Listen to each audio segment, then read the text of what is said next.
College की fees जमा करवाने की आखिरी तारीख होने की वजह से माँ के कई बार मना करने के बावजूद भी वो रात को चाचा के इंतजार में बैठी रही, क्योंकि उसे किसी भी हाल में कॉलेज की फीस चाहिए ही थी। ये इतना बड़ा कारोबार उसके पापा का भी था, लेकिन यहाँ उन्हें बूंद बूंद करके जिंदगी की बुनियादी जरूरतें दी जाती थीं। नौकरों से भी ज्यादा बदतर व्यवहार उन दोनों माँ बेटी के साथ किया जाता था।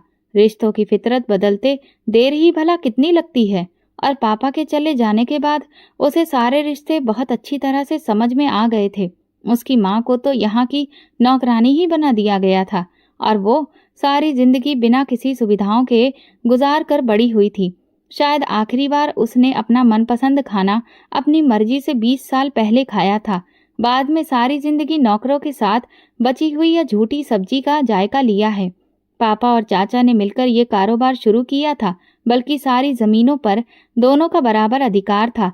लेकिन उसके चाचा ऐसे जताते थे कि कारोबार और जमीन की आमदनी पर सिर्फ उनका अकेले का ही अधिकार था। वो इस तरह से गर्दन अकड़ाकर चलते जैसे अपने गुरूर के नीचे लोगों को रौंद देंगे। उनकी पत्नी भी कुछ कम बदजुबान और बदतमीज नहीं थी। नैना ने हमेशा चाचा को अपने बड़ों की तरह इज्जत दी थी, लेकिन उनका व्यवहार नैना के साथ बहुत बुरा था। ये लड़की, तुम यहाँ रात के इस समय क्यों बैठी हुई हो? चाचा की सख्त आवाज सुनकर वो बहुत ज्यादा डर गई थी। जिस मकसद की वजह से वो यहाँ बैठी थी, उसे पूरा करने के लिए उसने जैसे तैसे हिम्मत जुटाई। चाचा, मैं आपका ही इंतजार कर रही थी, इसीलिए यहाँ बैठी थी। कल फीस जमा करवाने की आखिरी तारीख है, और किसी भी हाल में अगर कॉलेज वालों को कल फीस ना मिली तो फिर मेरा एडमिशन रद्द कर दिया जाएगा। एग्जाम्स भी आने वाले हैं। चाचा ने एक नज़र अपनी भतीजी को देखा, जो आंखों में बहुत उम्मीदें लेकर उनके पास आई थी। देखो लड़की, जितना पढ़ना लिखना था पढ़ लिया। अगर तुम्हारा एडमिशन रद्द हो जाता है तो हो जाने दो। वैसे भी मैं तुम्हारी शादी पक्की कर चुका हूँ। अपनी बात कहकर वो वहां से जाने लगे कि ये सुनकर नैना का मुंह हैरानी से खुला का खुला रह गया। बिना उसकी माँ से कोई राय मशवरा किए उसकी जिंदगी का इतना बड़ा फैसला चाचा कैसे कर सकते थे? चाचा, उन जमीनों में मेरे पिता का हिस्सा भी शामिल है, जिस हिसाब से मैं भी उस पर अधिकार रखती हूँ। आपने आज तक उसका 10% भी मुझ पर और मेरी माँ पर खर्च नहीं किया। कॉलेज से हटवाकर आप मेरा रिश्ता कैसे पक्का कर सकते हैं? मेरी माँ को इस बारे में कोई भी जानकारी नहीं है। उसकी जुबान दराजी पर चाचा को बहुत गुस्सा आया। उन्होंने अपने गुस्से पर काबू करने की बजाय थप्पड़ से उसके चेहरे पर अच्छे खासे निशान छोड़ दिए। बदतमीज लड़की, तेरी माँ ने तुझे यही परवरिश दी है, इसीलिए तुझे मैं इस घर से विदा कर रहा हूँ कि कल को मेरे सर पर तू कोई तांडव ना करे। उसकी चीख पुकार सुनकर नैना की माँ दौड़ती हुई अपनी बेटी को सहारा देने आई। भैया, इसकी तरफ से मैं माफी मांगती हूँ, बच्ची अभी नादान है। चाचा ने बहुत पहले ही अपनी दूर की नज़र से नैना के अंदर उठ रही बगावत की महक को महसूस कर लिया था। इस वजह से ही तो उसकी जिंदगी का इतना कठिन फैसला लेने वाले थे। वो खुद भी नहीं जानते थे कि ये कुल्हाड़ी खुद उनके पांव पर जाकर गिरेगी। अपनी बेटी को अपनी ही जुबान में समझा दो कि इसकी जिंदगी का फैसला अब हो चुका है। चुपचाप दुल्हन बनने के लिए तैयार हो जाए। एग्जाम देने की कोई जरूरत नहीं है। नैना की माँ ने मुंह खोलकर अपने देवर की बात सुनी, और सब समझते ही उनका बुरा हाल हो गया। भैया, अचानक से रिश्ता कैसे हो सकता है? मैं तो उन लोगों से मिली भी नहीं हूँ। नैना पढ़ाई में बहुत अच्छी है, पढ़कर अपने परिवार का नाम रोशन करना चाहती है। उसका सपना वकील बनने का है। तभी वहां चाची आ गई और बोली, अरे भाभी, आप कहाँ से बेटी की पढ़ाई के बारे में फिक्र कर रही हैं? हमारे परिवार की लड़कियां कॉलेज तक नहीं जाती। हमने तो फिर भी इस पर इतना एहसान किया है। शादी तो एक दिन तुम्हें अपनी बेटी की करनी ही है ना।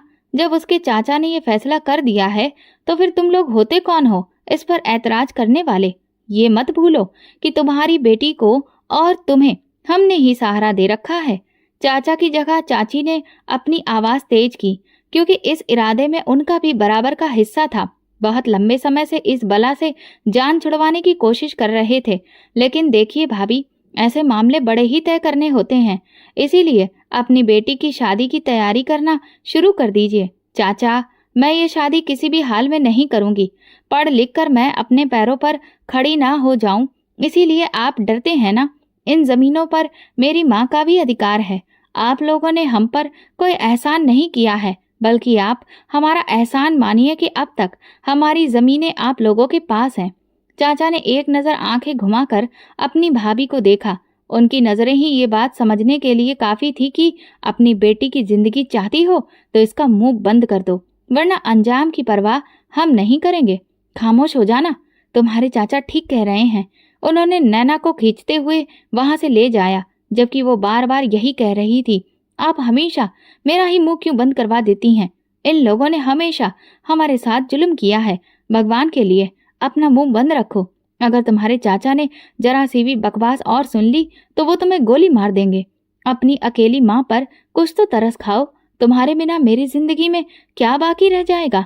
जब वो शब्दों से जंग ना जीत सके तो लोग अपनी ताकत से उन्हें डरा धमका कर खामोश करवा देना चाहते हैं। उन्होंने नैना का रिश्ता एक ऐसे खानदान में तय किया था जहां सारी जिंदगी वो उनके गुनाहों की सजा भुगतने में लगा देगी। ऐसे गुनाह जो जबरदस्ती उसके सिर पर मढ़ दिए गए थे।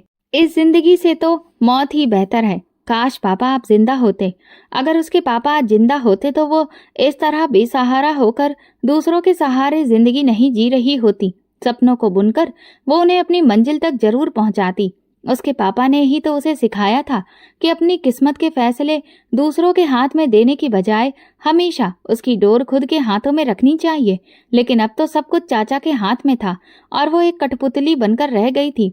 माँ हमेशा से किस्मत के फैसलों के आगे बेबस हो जाती है। उन्होंने और उनकी पत्नी ने नैना पर बहुत जुल्म किए थे। दिन रात बड़ी मुश्किल से कटते थे। माँ बेटी दोनों एक दूसरे से नजरें चुराकर सारा दिन गुजार देती थी। माँ भी तो यहाँ मजबूर थी, वो बेचारी उसके लिए भला क्या कर सकती थी। कोठी की दीवारें चिल्ला चिल्ला कर माँ बेटी पर हुए जुल्मों की कहानी सुनाती थी। चाची ने एहसान जताते हुए 4 नई जोड़ी कपड़े दिला दिए और कहा था, शादी के बाद कौन सा तुम्हें दोबारा हमारे घर में कदम रखना है। उनकी बात सुनकर वो चौंकी तो बहुत थी, लेकिन सवाल करने पर कौन सा कोई सीधा जवाब मिलने वाला था। 1 हफ्ते बाद उसकी शादी तय कर दी गई। अपने कॉलेज के एग्जाम देने की जगह अब वो जिंदगी के इम्तिहान में उलझ गई थी। अच्छा किया कि आपने इस चुड़ैल की शादी तय कर दी। वैसे भी जब से किताबें पढ़ने लगी है बहुत कानून की बातें करती है। नैना की चाची को खुद नहीं पता था कि उसकी शादी कहाँ हो रही है, लेकिन उन्हें अपने पति की चालाकी पर पूरा भरोसा था। इस कोठी पर राज करने का सपना उनका बरसों पुराना था। अब उन्हें नैना की पढ़ाई भी खटकने लगी थी। किसी भी तरह से वो उससे पीछा छुड़ाना चाहती थी और अब तो पक्के तौर पर जान छूट रही थी। वे निश्चिंत होकर बोले, उसे ऐसी जगह शादी कर रहा हूँ जहाँ वो सारी उम्र दलदल में फंसी रहेगी। अपने चाचा के सामने जुबान चलाती है, अब समझ आ जाएगा। नैना ये बातें सुनकर कमरे के बाहर ठिठक गई। वैसे इस कलमोही का रिश्ता तय कहाँ किया है? चाची ने पूछा। चाचा जोर से हंस पड़े। नैना खुद जानना चाहती थी कि उसे किस जाल में फंसाया जा रहा है। शायद चाचा ने किसी से पैसे लिए हों। अविनाश रायचंद। अरे वो तो हमारे दुश्मन हैं। आपने ही तो उनके भाई पर बंदूक तानी थी। भला उन्होंने ये रिश्ता कैसे मंजूर कर लिया? तुम्हें हर बात की तह तक जाना होता है। जाहिर है ये शादी बदले के लिए ही की गई है। उन्हें लगता है कि मेरी जान मेरी भतीजी में कैद है। नैना के पैरों तले से जमीन खिसक गई। उसे लगा जैसे कोई भारी बोझ उसके कंधों पर गिर पड़ा हो। आज तक वो अविनाश रायचंद के बारे में कुछ नहीं जानती थी। उसने उन्हें कभी देखा भी नहीं था। चाचा की बातें सुनकर वो सारी बातें जाकर अपनी माँ को बताने लगी। बेटा, अपने नसीब पर भरोसा रखो। कैसे भरोसा करूँ माँ? मेरी किस्मत तो शुरू से ही खराब रही है। मुझे तो यकीन नहीं होता कि मेरे पापा और चाचा एक ही कोख से जन्मे हैं। इस पर माँ बस इतना ही कह सकी, फिर चुप हो गई, जैसे उन्हें खुद भी सच्चाई का पता नहीं हो। इसके बाद जिंदगी अपने ढर्रे पर लौट आई। सुबह से शाम बस काम काम और काम। इस वक्त नैना की माँ के दिमाग में बहुत सारे ख्याल चल रहे थे। अगर वो अपनी बेटी को यहाँ से भेज दें तो शायद उन्हें खुद इस जिंदगी से आज़ादी मिल जाए। उनकी जिंदगी ही क्या रह गई थी? अब ये बच्ची ही तो सब कुछ थी। उन्हें नैना के लिए कोई सख्त फैसला लेना होगा, लेकिन वो इंसान भी उसके चाचा की तरह ही जालिम और क्रूर होगा। नैना ने माँ से पूछा, अविनाश रायचंद कौन है? आखिर उनके चाचा से क्या दुश्मनी है? बस यही बात उसके दिमाग में बैठ गई थी। वो उसे नहीं छोड़ेगा। कुछ साल पहले उसके पापा की मौत के वक्त उसके चाचा ने रायचंद परिवार पर इल्जाम लगाया था कि उन्होंने उनके भाई का कत्ल किया है। नैना की माँ ये बात पूरे भरोसे से कह सकती थी कि रायचंद परिवार का इस सबसे कोई लेना देना नहीं था। उन्होंने नैना को भी यही बताया। सुहाग छिन जाने के गम में वो इतनी टूट चुकी थी कि आसपास क्या चल रहा है इसका कोई होश नहीं था। चाचा अब उनके खून के प्यासे हो गए थे। हर रोज पंचायत लगाते, खून का बदला खून होगा। अपनी दुश्मनी निकालने के लिए तुम्हारे चाचा ने रायचंद परिवार के बड़े बेटे को अपने फायदे के लिए कत्ल कर दिया। तुम्हारे चाचा आज तक ये साबित नहीं कर सके कि तुम्हारे बाप के मरने में उन लोगों का हाथ है। वो जितना सोच रही थी उतना ही उलझती जा रही थी। अविनाश रायचंद अपने इस फैसले पर बहुत भड़का हुआ था। वो कैसे किसी लड़की से इस तरह बदले की आग में शादी कर सकता है? क्या उसका दिल इस बात की इजाजत देगा कि वो एक बेगुनाह को सजा दे? उसकी पुलिस की नौकरी पर सवालिया निशान उठेगा कि अगर वो कानून को जानते हुए भी किसी मजलूम इंसान पर जुल्म करे। पापा, मुझे भी बड़े भैया के चले जाने का बहुत दुख है, लेकिन इस लड़की का इसमें कोई कसूर नहीं है। अपनी माँ के बहुत बुलाने पर वो अपनी ड्यूटी से कुछ दिन की छुट्टी लेकर वहां आया था। अविनाश ने अपने घर वालों के खिलाफ जाकर ये नौकरी शुरू की थी। उसे शुरू से ही पुलिस सर्विस में भर्ती होने का बहुत शौक था। जुल्म के खिलाफ आवाज उठाने का जज्बा तो भाई की मौत के वक्त से ही उसके अंदर आ गया था। उस लड़की का इस परिवार से ताल्लुक तो है, लेकिन वैसे भी उसके चाचा को सबक सिखाने के लिए उसका यहाँ आ जाना ही काफी है। अविनाश उन्हें समझाना चाहता था कि अगर चाचा को अपनी भतीजी इतनी ही प्यारी होती तो वो ये सौदा करने के लिए इतनी आसानी से तैयार नहीं होते। अगर वो उसकी जिंदगी के बारे में सोचते तो कभी जानते हुए भी उसे इस आग के कुएं में नहीं धकेलते। वो तो बस आपका ध्यान भटकाना चाहते हैं। लेकिन अविनाश के पिता को उसकी बात पर भरोसा नहीं हुआ। उन्हें यही लगा कि ये लड़का शादी ना करने के कारण ऐसा कह रहा है। देखो, अगर तुम चाहते हो कि हमारे दिल में लगी बरसों की आग ठंडी हो जाए तो फिर चुपचाप शादी के लिए हाँ कर दो। अपने बाप की बातों को सुनकर वो बेहद बेबस महसूस कर रहा था। उन्हें कैसे समझाए कि अपने ज़मीर की अदालत में वो क्या जवाब देगा। आप लोग जो कुछ भी कहें, लेकिन मैं उस लड़की से बिल्कुल भी शादी नहीं करूंगा। मेरी पत्नी होगी, वो मेरी इज्जत होगी, और अपनी इज्जत को ऐसे जुल्म का शिकार कैसे होने दूं? वो जानता था अगर उसका भाई आज जिंदा होता तो वो उसके फैसले का साथ देता। उसने हाथों में चूड़ियां नहीं पहन रखी थी कि पीठ पीछे वार करके किसी बेगुनाह को सजा दे। इस तरह से तो उसके सीने में लगी हुई आग कभी ठंडी नहीं होनी थी। पुलिस फोर्स को उसने ज्वाइन ही इसलिए किया था कि अपने भाई की मौत का बदला ले सके। बोलो, कैसे कह सकते हैं कि मैं अपने भाई से प्यार नहीं करता? इतने सालों पहले के जख्म वो भी नहीं भूला था। ऐसा भाई जिसने औलाद की तरह उसे पाला हो, उसके आंखों के किनारे नम होने लगे। कौन कहता है कि मर्द रोते नहीं हैं? अगर उसके किसी खास को तकलीफ पहुंचे तो वो भी ऐसे ही तड़प उठता है। आप सब लोग मेरी आदत को बहुत अच्छी तरह जानते हैं, फिर भी मेरे आते ही सबने घेर लिया। तुम्हारा बेटा इतना भी नाजुक नहीं है। कभी थाने जाकर देखो कैसे मुजरिमों की धुलाई करता है। एक माँ ही थी जो समझती थी कि ये सब गलत है। अविनाश के पिता ने अपनी बहू की तरफ देखा जो नजरें चुराकर वहां से अपने कमरे में बंद हो गई थी। इतने सालों बाद एक उम्मीद जगी थी कि उसके पति के कातिल को इंसाफ मिल जाएगा, लेकिन ये उम्मीद का दिया भी बुझ गया था। अपने बेटे को समझा दो कि हमेशा मेरे खिलाफ जाने की इजाजत नहीं दूंगा। पहले उसने जिद करके पुलिस में भर्ती ली और अब वो मेरे फैसलों के खिलाफ जा रहा है। इस बार अगर उसने मेरा फैसला नहीं माना तो मैं उसे जायदाद से बेदखल कर दूंगा। भाभी तुरंत अपने देवर के कमरे में चली गईं। उन दोनों का रिश्ता बहन भाई जैसा था। अविनाश ने उन्हें हमेशा अपनी बड़ी बहन की तरह ही माना। क्या आप भी चाहती हैं कि किसी बेगुनाह को सजा मिले? वो तो आपके पति की कातिल नहीं होगी, फिर कैसे उसे सजा मिल सकती है? तुम्हें मेरे चेहरे की उतरी रंगत और मेरे बच्चों का अनाथ होना शायद दिखाई नहीं देता, तभी तुम उस लड़की की तरफदारी कर रहे हो। वो बेबस हो गया था और घर वालों के आगे हथियार डाल दिए। सब लोग बहुत हैरान थे कि आखिर जिसने सारी जिंदगी कहा कि वो शादी नहीं करेगा, उसने शादी पर हाँ कैसे कर दी। बारात लेकर जाने का वक्त हुआ तो दुल्हन ही भाग गई। तुमने हमें यहाँ बेइज्जती के लिए बुलाया था? अगर अपनी भतीजी को इस तरह से छुपाना ही था तो पहले ही शादी के लिए हाँ क्यों किया? नैना के चाचा के चेहरे का रंग साफ बता रहा था कि उनके हाथों से कबूतर उड़ गए हैं। वो अपनी भाभी पर जोर देकर पूछने की कोशिश कर रहे थे, अगर तुमने नहीं बताया तो तुम्हारी बेटी को मैं जिंदा जमीन में गाड़ दूंगा। उसकी हिम्मत कैसे हुई हमारे उसूलों के खिलाफ जाने की। नैना की माँ ने मुंह से एक शब्द भी नहीं निकाला। वो लहंगा पहने तेजी से भाग रही थी। माँ की जान को खतरे में डालकर वो इस दलदल से निकल रही थी। वो अपराध बोध का शिकार थी। सांसें फूल रही थी, लेकिन वो उन लोगों के इरादे कामयाब नहीं होने देना चाहती थी। शायद वो लोग अभी भी उसके पीछे लगे हों। उसका लहंगा बार बार पैरों में अटक रहा था और सुबह से कुछ ना खाने के कारण सर भी बहुत तेजी से घूमने लगा था। तभी एक बार फिर लहंगा अटका और वो मुंह के बल गिर पड़ी। अंधेरी सड़क पर एक तेज गाड़ी की रोशनी उसकी आंखों पर पड़ी और किसी ने उसे कंधे से पकड़कर उठाया। वो कोई मेहरबान इंसान लग रहा था। शायद अब वो यहाँ से बचकर निकल जाए और सुबह होने से पहले इस गांव की सरहद से कहीं दूर निकल जाए, और फिर उसका नामो निशान भी बाकी ना रहे। फिर शायद उसके चाचा के शिकारी कुत्ते भी उसे कभी पकड़ ना पाएं। कहाँ भाग रही हो? उस इंसान ने अजीब सी दिलचस्पी से पूछा। वो इस दरिया दिल आदमी से मदद मांगने के बारे में सोच ही रही थी कि डर और ज्यादा बढ़ गया। जल्दबाजी की वजह से उसकी सांस तेजी से फूल चुकी थी। मेरी शादी जबरदस्ती अविनाश रायचंद से हो रही है। मुझे शहर जाना है। वो डर से भारी आवाज में बोलने लगी। तभी उसकी मासूम सी नजर सामने खड़े इंसान की शर्ट पर पड़ी, जिस पर अविनाश रायचंद लिखा था।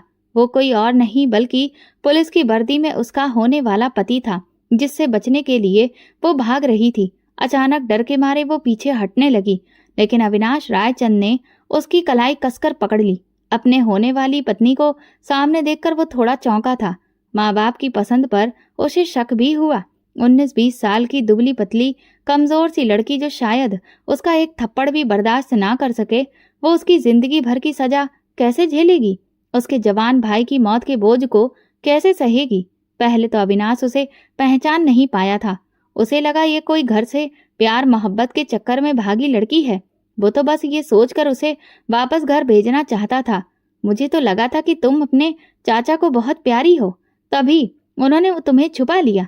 लेकिन यहाँ तो लग रहा है कि तुम्हारे चाचा को तुमसे कोई प्यार ही नहीं है, इसीलिए तो भाग रही हो। उसकी बातों में गहरा तंज छिपा था, जिसे नैना अच्छे से समझ रही थी। उसने नजरें उठाकर उस इंसान की तरफ देखा और वर्दी पर लगे नाम की प्लेट पढ़ते ही उसकी आंखें हैरत से खुल गईं। चेहरे का रंग भी बदल गया। मुझे छोड़ दो प्लीज। अब उसे अपनी माँ की फिक्र होने लगी। अगर मेरे पकड़े जाने की खबर उन्हें मिल गई तो वो ये तकलीफ कैसे सहेगी? देखो, मैं तुम्हारे आगे हाथ जोड़कर विनती करती हूँ। मेरा तुम्हारे भाई की मौत से कोई लेना देना नहीं है। उस वक्त मैं भी खुद को खो चुकी थी। तुम्हारे चाचा से तुम्हारे जो भी हिसाब किताब हैं वो तुम अलग से निपटा लेना। अरे वाह, तुम्हारी तो अचानक से हकलाती जुबान बिल्कुल ठीक हो गई। अविनाश ने ताना मारा। भगवान का शुक्र है कि इस लड़की ने भागने का बीड़ा उठाया। तुम जानती हो, तुम्हारे चाचा के तोते उड़ चुके हैं। उनके चेहरे की रंगत उतर चुकी है। अपनी ही बारात से खाली हाथ लौट रहा था कि दुल्हन रास्ते में ही मिल गई। वो उसे यहाँ सड़क पर अकेले छोड़ देता तो अगले दिन वो फिर से उसके बाप के हाथ लग जाती, और फिर शायद वो उसे उस जुल्म से ना बचा पाता।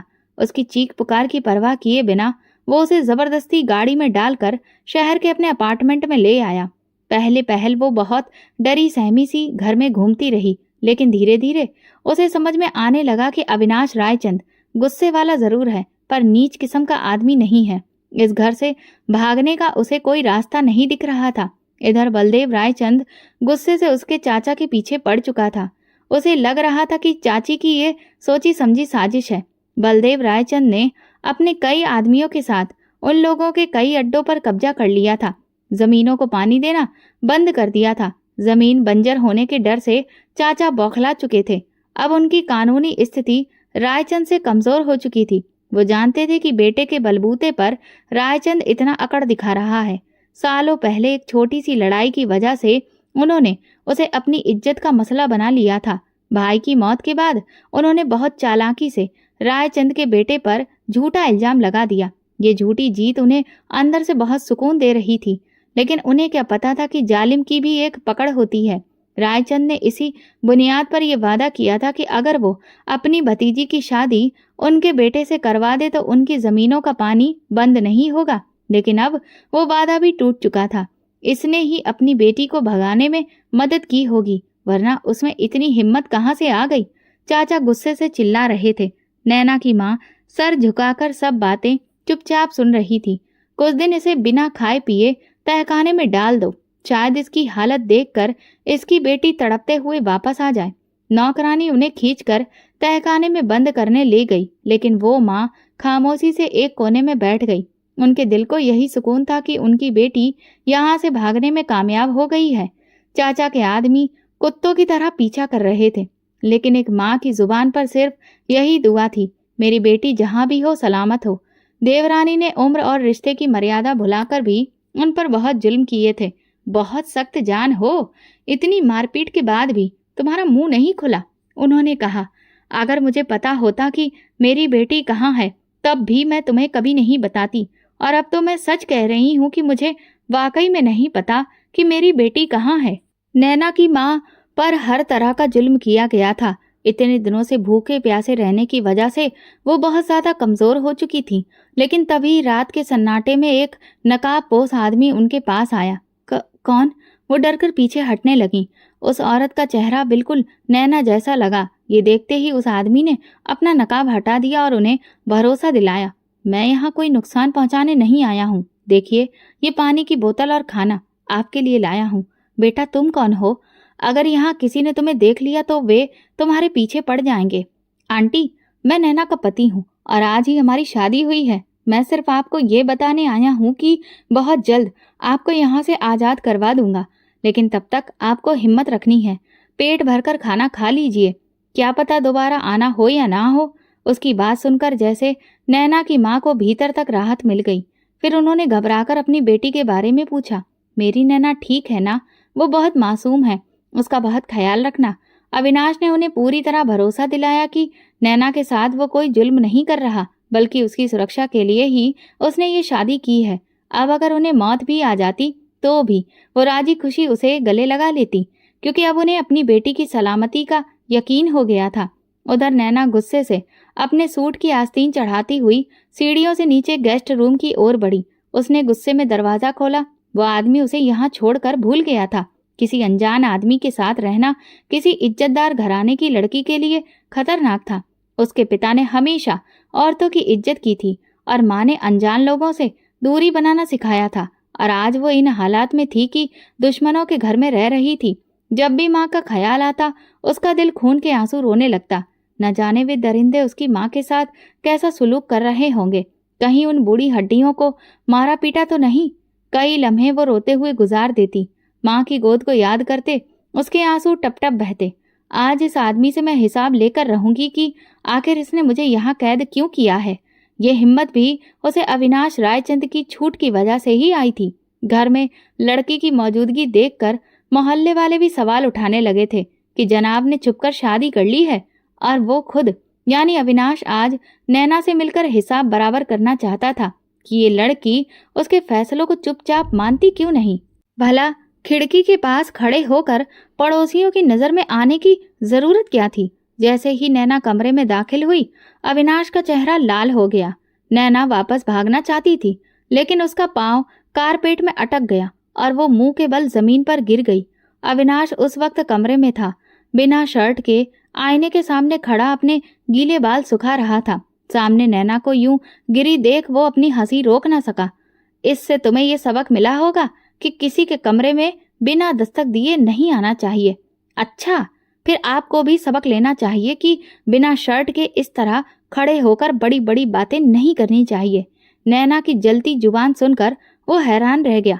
काश ये जुबान तुमने अपने चाचा के सामने चलाई होती तो आज तुम इस तरह सड़कों पर भागती न फिरती। उसकी इज्जत पर गहरी चोट पहुंची थी और यही वजह थी कि वो वहां से भागना चाहती थी। लेकिन इससे पहले कि वो दरवाजा खोलकर बाहर निकलती, अविनाश उसका रास्ता रोक चुका था। अब वो शर्ट भी पहन चुका था, लेकिन नैना ने उसके इतना पास आ जाने पर अपनी आंखें बंद कर लीं। आप मुझे यहाँ से छोड़ क्यों नहीं देते? जब तक तुम्हारे चाचा का हिसाब पूरा नहीं होता तुम यहाँ से बाहर एक कदम भी नहीं निकाल सकती। जानती हो ना, मेरे भाई के कातिल हैं तुम्हारे चाचा। अब नजारा ऐसा था कि अगर वो वहां से भागती तो सीधे उसके सीने से टकरा जाती। इसलिए वो दूरी बनाए रखने के लिए दीवार से चिपक कर खड़ी हो गई। आपकी दिक्कत क्या है? जब मैं कई बार बता चुकी हूँ कि मेरे चाचा ने मुझे कैसी जिंदगी दी है। अगर आपको भरोसा नहीं होता तो जाकर मेरी माँ को देख आइए, उस हवेली में जहाँ आपने उन्हें पुलिस की वर्दी में पहरे में रखा है। एक लड़की को आपने उसकी इजाजत के बिना कैद करके रखा है। उसकी हरकतों से तंग आकर नैना चिढ़कर उसे घूरने लगी। अगर मैं यहाँ से निकलूं और पकड़ी गई तो मुझे बचाना आपके लिए नामुमकिन हो जाएगा। मेरी दिक्कत तुम हो, वरना मुझे अपने घर वालों से दूर रहने का कोई शौक नहीं है। घर की सारी लैंडलाइन काट दी गई थी। अपनी माँ से वो बात भी नहीं कर सकती थी। वह आदमी घर से निकलते वक्त बाहर ताला लगा देता था। ऐसा है कि आप मेरा ख्याल रखना छोड़ दीजिए। अपने रिश्तों से ऐसी चोट खाई थी कि अब वो किसी पर भी भरोसा करने का ख्याल भी नहीं उसे आता था। दुश्मन के बेटे पर फिर कैसे भरोसा कर सकती थी? शायद वह आदमी उसकी कोई कमजोरी तलाश करने की फिराक में हो, या फिर उसके घर वालों को टॉर्चर कर रहा हो। सुबह सवेरे तैयार होकर पुलिस की वर्दी में वो घर से निकल जाता और रात को अंधेरे के वक्त दाखिल होता। अगर तुमने मेरा दिमाग चाट लिया हो तो खाना लाकर दे दो। नैना ने दिल में सोचा, हुक्म तो ऐसे चलाता है कि जैसे कि मेरा पति हो। उस आदमी की नजरों में कोई खोट नहीं था और ना ही अभी तक उसने कोई ऐसी छिचोरी हरकत की थी। अगर वो इस घर से रात के समय निकलती भी तो कहाँ जाती? दिमाग तेजी से चलाते हुए वो खाना गर्म करने लगी। सुबह होते ही वो यहाँ से निकलने की कोशिश को कामयाब बना लेगी। अगली सुबह अविनाश के निकलते ही वो घर की तलाशी लेने लगी। इस घर की डुप्लीकेट चाबी होना तो जरूर चाहिए। इतने दिनों से उसने ये दिमाग क्यों नहीं लगाया, वरना वो बहुत पहले यहाँ से निकल जाती। काफी तलाशी के बाद जब उसकी हिम्मत जवाब देने लगी, तभी उसे एक जगह अलमारी में चाबी का गुच्छा नजर आया। मेरा दिमाग आजकल इतना जंग लग चुका है, ये ख्याल मुझे पहले ही आ जाना चाहिए था कि कीमती चीज अलमारी में रखी जाती है। चाबी मिलते ही वो ऐसी खुशी से उछल रही थी जैसे कि खजाना मिल गया हो। तेजी से बाहर का दरवाजा खोलकर वो भागने लगी। ये कोई बड़ी सोसाइटी थी। शहर की तरफ उसका रुख बचपन के दिनों में ही हुआ था, इसलिए इतनी भीड़ भाड़ में वो बहुत घबरा गई थी। उसने ऐसे रास्तों को पकड़ा जो सुनसान थे। खामोशी से चलते चलते उसे ऐसा लगा जैसे दो लड़के उसका पीछा कर रहे हैं। वो अपनी रफ्तार तेज करती तो गाड़ी की स्पीड भी तेज हो जाती, और अगर वो धीमे धीमे चलने लगती तो गाड़ी उसके बिल्कुल बराबर में आ जाती। वे लोग उसकी बेबसी पर हंस रहे थे, जिससे उसे अंदाजा हुआ कि उसने घर से निकलकर कितनी बड़ी गलती कर दी है। उसे ऐसा नहीं करना चाहिए था। इस दुनिया में भेड़िए छुपे हुए थे और अविनाश की हिफाजत में उसे ये ख्याल ही नहीं आया कि दुनिया में निकलने के लिए उसे हिम्मत पैदा करनी होगी। अब उसके पैरों की हिम्मत जवाब दे गई। वो जमीन पर गिरने लगी तो वो लड़के गाड़ी से निकलकर उसके करीब आ रहे थे। सुबह से शाम हो चुकी थी। ये आंख मिचोली खेलते हुए, तुम लोगों की हिम्मत कैसे हुई इस लड़की को तंग करने की? वो गुस्से में नैना की तरफ देख रहा था। अविनाश को वहां मौजूद पाकर वो बहुत खुश हो गई थी, लेकिन जानती थी शायद वो उसे कड़ी से कड़ी सजा देगा। लेकिन उसे वो सजा भी मंजूर थी। इन लोगों को हवलदारों के हवाले करने के बाद वो नैना का हाथ खींचकर गाड़ी में बिठा चुका था। वो बता नहीं सकता था कि ऑफिस से आने के बाद वो उसे ढूंढने के लिए किस तरह मारा मारा फिर रहा था।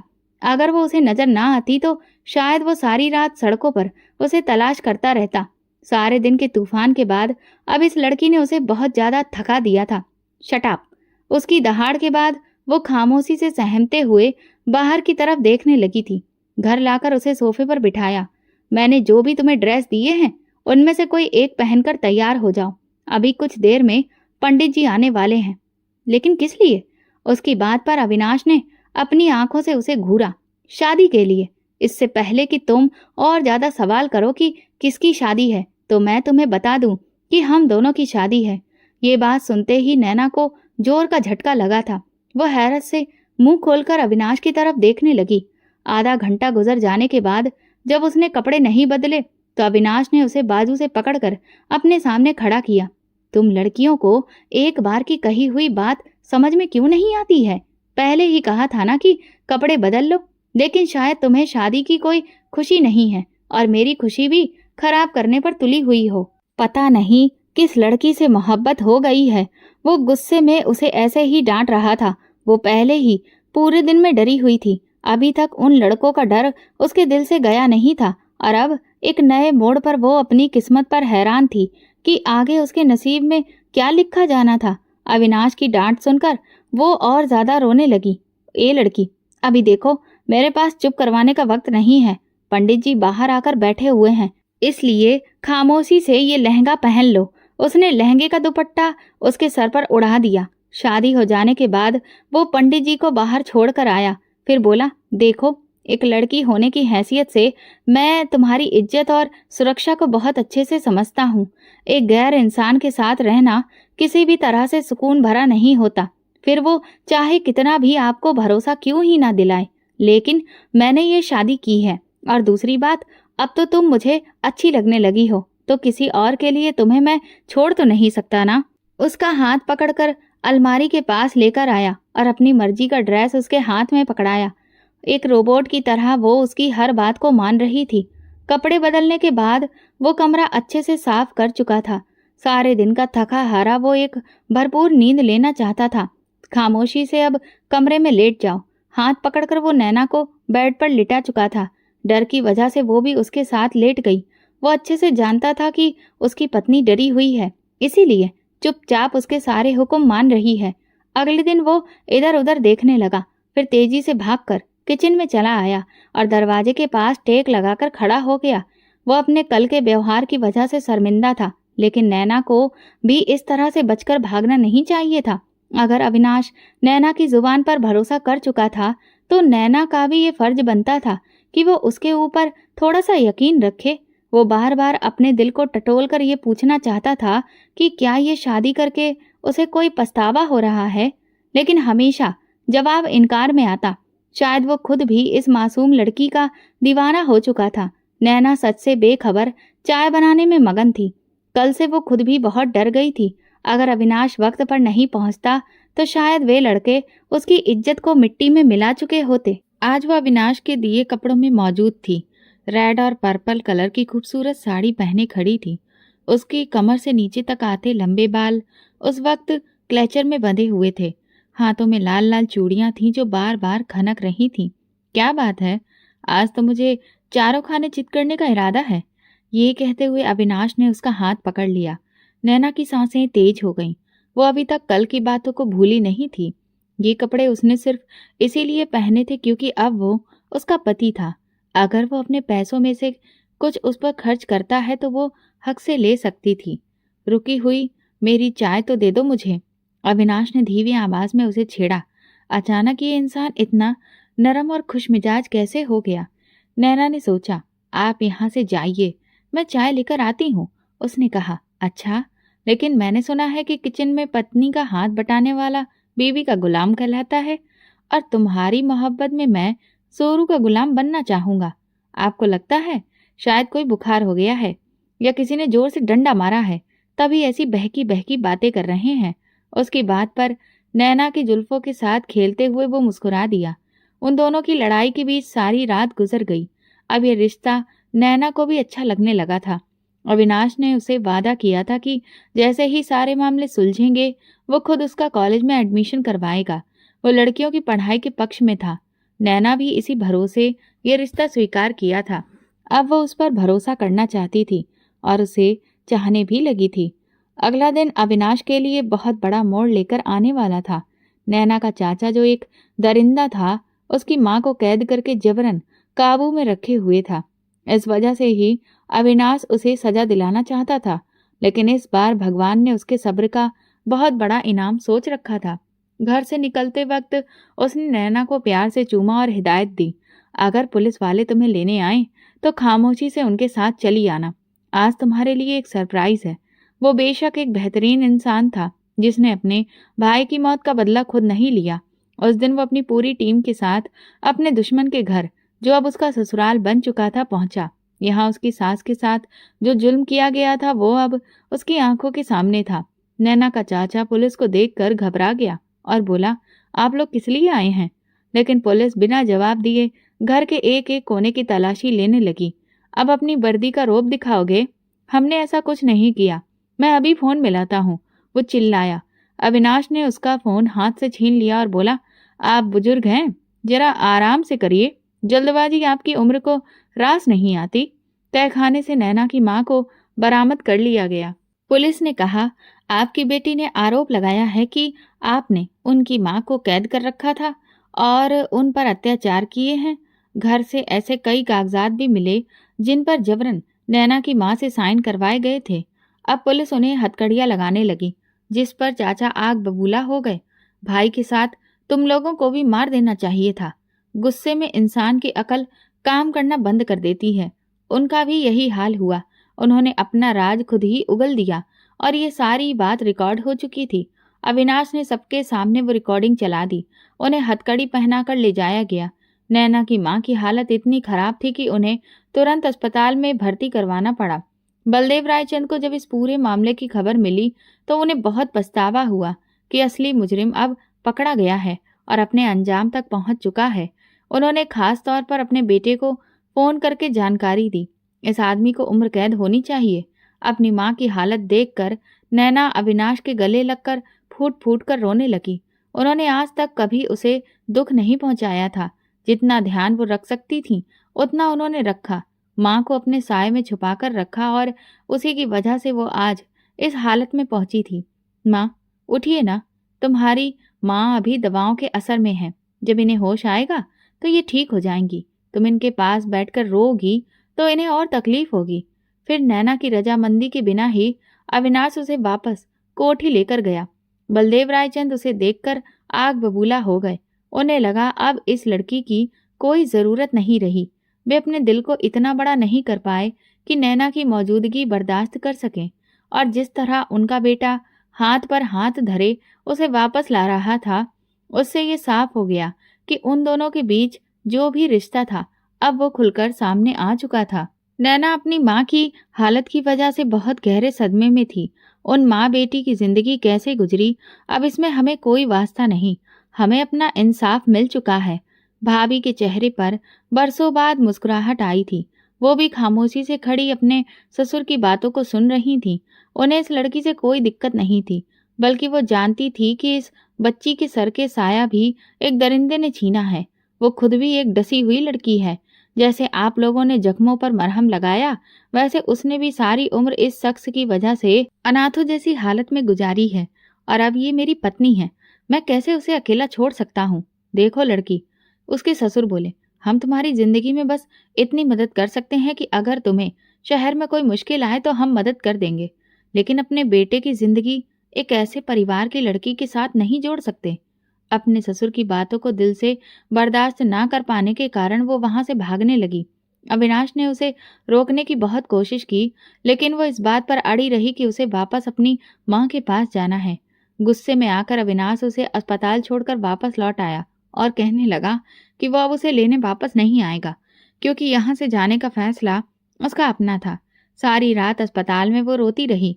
अगली सुबह जब उसकी माँ को होश आया तो उन्होंने उसे बहुत डांटा और कहा, अपने पति को इस तरह छोड़कर नहीं आना चाहिए था।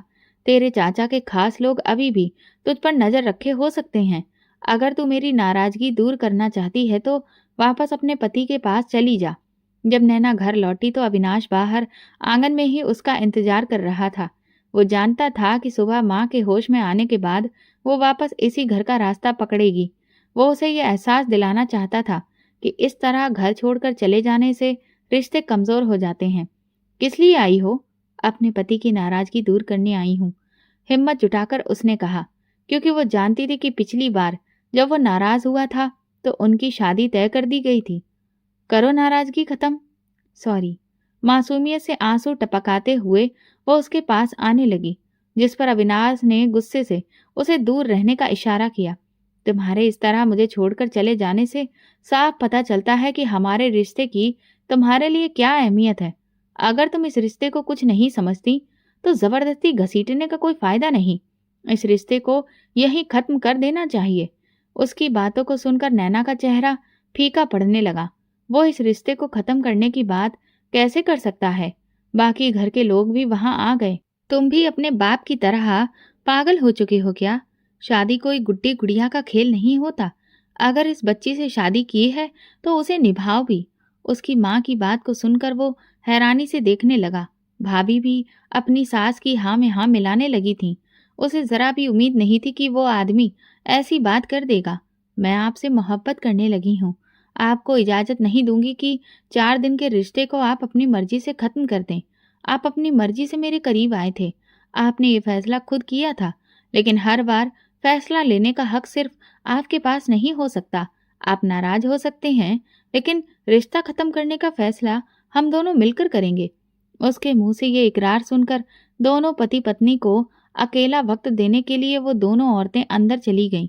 ससुर भी खड़े होकर ये सारा नज़ारा देख रहे थे। उनका दिल भी पिघलने लगा, क्योंकि अगर उनकी पोती आज ज़िंदा होती तो इसी उम्र की होती। तो अब एहसास हो गया कि तुम मुझसे मोहब्बत करने लगी हो और हमारे बीच कागज़ के दस्तावेज़ से ज़्यादा का रिश्ता है। जी, तभी तो यहाँ आई हूँ। इस बार इसीलिए माफ़ कर रहा हूँ कि तुमने अपने सास और जेठानी के सामने मोहब्बत का इकरार करने की हिम्मत की है। लेकिन आइंदा अगर तुमने मुझे छोड़कर जाने की गलती की, तो माफ़ी नहीं मिलेगी। शरारत से अपने निचले होंठ को दबाते हुए वो बोला। नैना को एहसास हुआ कि उसने क्या हरकत कर दी है। शर्म से उसका चेहरा लाल हो गया। अविनाश के गले लगते ही वो चेहरा छुपा चुकी थी। अगर तुम दोनों की फिल्म स्टोरी यहीं ख़त्म हो गई है, तो कमरे में जाकर बाकी का रोमांस कर लो। माँ-बाप का तो ज़रा ख़याल ही नहीं है। आजकल की औलाद कैसी हो चुकी है। उनकी नाराज़गी में छुपी प्यार भरी धमकी को देखकर वो समझ चुका था कि वो अपनी बहू को अपना चुके हैं। लेकिन नैना तो शर्म से गड़ी जा रही थी। पहले सास और अब ससुर भी उसकी हरकतें देख चुके थे, जबकि अविनाश नैना की हालत देखकर जोर से हंसने लगा। बहुत समय बाद उनकी जिंदगी में फिर से रंग भरने लगे थे और अब उस दरिंदे को भी उसकी असली जगह मिल चुकी थी। तो दोस्तों, अगर आपको हमारी कहानी पसंद आई हो तो कमेंट करके ज़रूर बताएं। वीडियो को लाइक करें और ज़्यादा से ज़्यादा शेयर करें। अगर आप चैनल पर नए हैं तो सब्सक्राइब जरूर करें और नोटिफिकेशन बेल दबाएं ताकि अगली अपडेट सबसे पहले आपको मिले। धन्यवाद।